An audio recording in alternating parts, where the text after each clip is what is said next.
Good evening. I am truly honored to be here with you tonight, and thank you to the Foundation for inviting me, and thank you all for sharing in this moment. We are here in the memory of Sergio Vieira de Mello and the 21 other men and women, most of them UN workers, who died with him in the bombing of the UN headquarters in Baghdad, August 2003. We remember all those who died to acknowledge each valuable life cut short and the families who share, even today, in their sacrifice. We also remember them for the power of the example they set. Brave individuals from 11 different countries working to help the Iraqi people at the direction of the United Nations Security Council and on behalf of all of us. This is sometimes forgotten, that in serving under the UN flag, they died in our names, as our representatives. And at their head, Sergio was a man of extraordinary grace and ability, as many who knew him will testify. A man who gave 30 years to the United Nations, rising from a field officer to High Commissioner for Human Rights and Special Representative to Iraq. From Bangladesh to Bosnia to South Sudan to East Timor, he spent the majority of his career in the field, working alongside people forced from their homes by war and assisting them with his skill as a diplomat and a negotiator. Perhaps the greatest testament to his contribution is how much his advice would be valued today. As the Syrian conflict enters its 7th year, as we live through the gravest refugee crisis since the founding of the United Nations, as 20 million people are on the brink of death from starvation in Yemen, Somalia, South Sudan, and Southeast Nigeria, I cannot imagine that there is anyone in the leadership of the United Nations who would not welcome the opportunity to consult Sergio or to send him into the field once more. He is truly missed.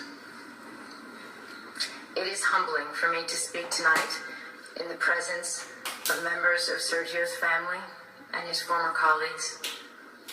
I never knew Sergio, but I have stood before the plaque in the place where he died. I felt profound sadness at the fact that the conflict in Iraq, the source of so much Iraqi suffering to this day, had claimed the lives of men and women whose only intention was to try to improve a desperate situation. But I also saw clearly the value and nobility of a life spent in service to others. Sergio was a man who never turned down an assignment, no matter how difficult and dangerous, or as others have put it, who handled one impossible task after another. He was a man, to borrow the words of Thomas Paine, whose country was the world, whose religion was to do good. He will always remain a hero and inspiration to all who follow in his footsteps. The UN's work did not end there, in the rubble of Canal House 14 years ago. Hundreds of UN staff have served and continue to serve in Iraq, as they do from Afghanistan to Somalia, because the task of building peace and security can never be abandoned, no matter how bleak the situation. My thoughts on Sergio's life and legacy derive from my 16 years with UNHCR, the agency he spent so much of his career serving and representing. But I also speak as a citizen from my country, the United States. I believe all of us who work with the UN preserve this duality. The United Nations is not a country. It is a place where we come together as nations and people to try to resolve our differences and to unite in common action. As a citizen, I find myself looking out on a global environment that seems more troubling and uncertain than any time in my lifetime.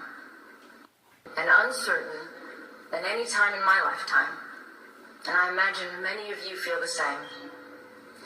We are grappling with a level of conflict and insecurity that seems to exceed our will and capabilities, with more refugees than ever before, with new wars erupting on top of existing conflicts, some already lasting decades.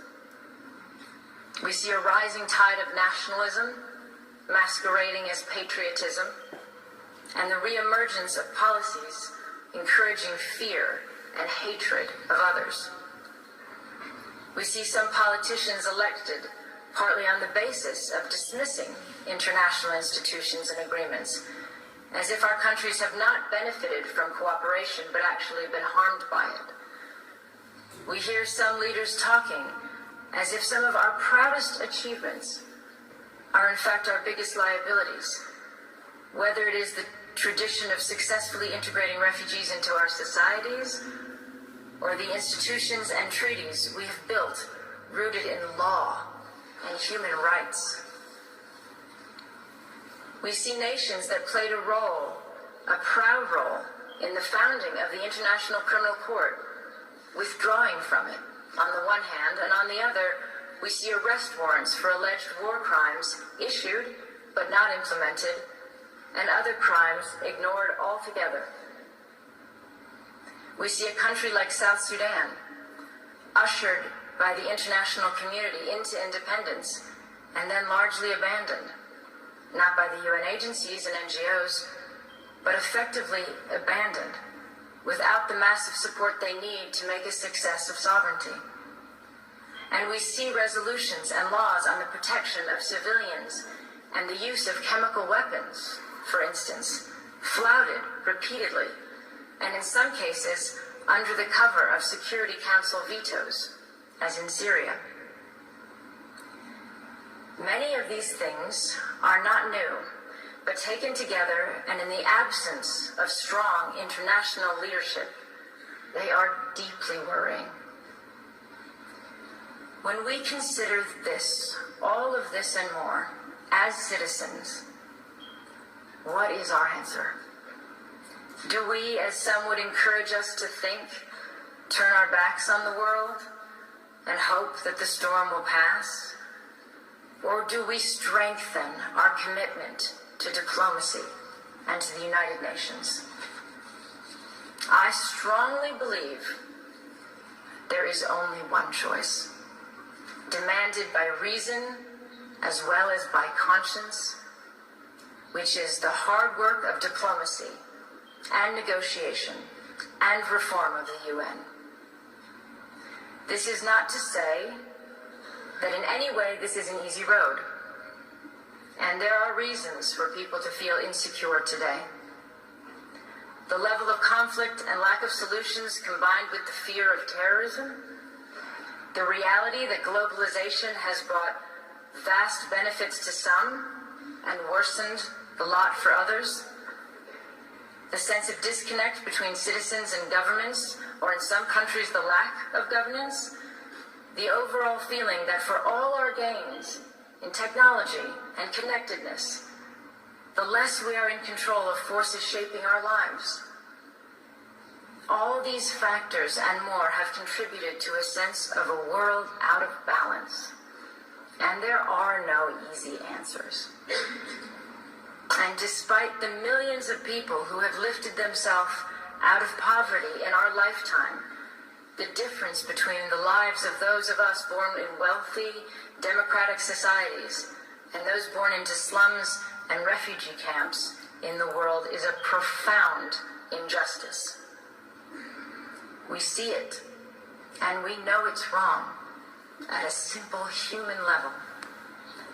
That inequality is contributing to instability, conflict, and migration, as well as to the sense that the international system serves the few at the expense of the many. But again, what is our answer as citizens? Do we withdraw from the world where before we felt a responsibility to be part of the solution?